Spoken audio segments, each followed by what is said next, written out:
Est-ce que vous pourriez nous indiquer comment cette thématique est vue du côté de nos partenaires en Afrique du Nord, notamment au Maghreb?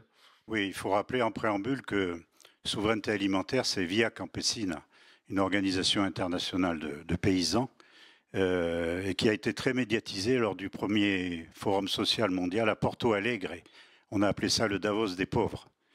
Et c'est quelque chose, à mon avis, de très puissant et qui a été accentué par la crise, comme vous l'avez indiqué. Alors, il faut, pour les pays d'Afrique qui sont lourdement importateurs, il y a nécessité de mettre en place une souveraineté alimentaire parce que ces importations coûtent très cher. Alors, je vais donner juste le cas du Maghreb, 3 pays du Maghreb, 17 milliards de dollars d'importation alimentaire en 2019, plus 17% dans les 10 dernières années. Donc ça pèse très très lourd ces importations. Et puis il y a la crainte séculaire de la pénurie alimentaire, des émeutes de la faim, etc. Une émeute de la faim, ça peut mettre en péril un régime politique.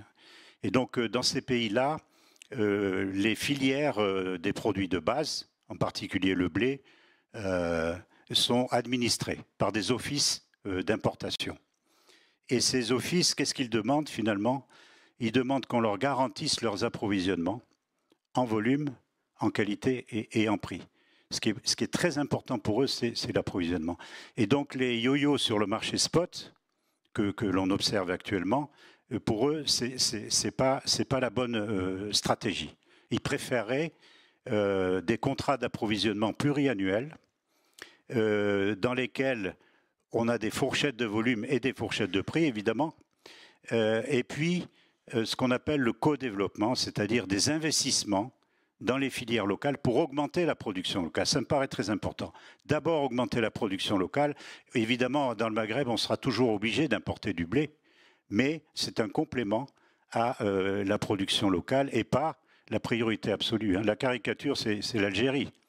L'Algérie, c'est 1 milliard de dollars rien que pour le blé. C'est considérable.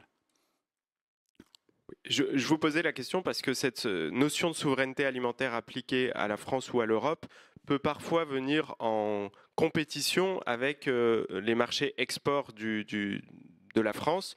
Et donc la souveraineté alimentaire vue du Maghreb est intéressante pour mesurer un petit peu comment on peut articuler tout ça. Est-ce que je peux compléter sur ce point? Oui, allez-y. Et puis après, on va voir si on a déjà quelques questions du public. Voilà, l'exemple du blé est tout à fait marquant.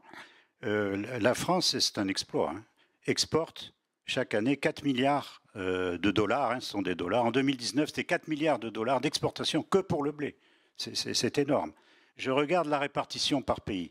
Les 5 premiers pays, Algérie, Maroc, Égypte, Côte d'Ivoire et Tunisie, c'est la moitié des 4 milliards.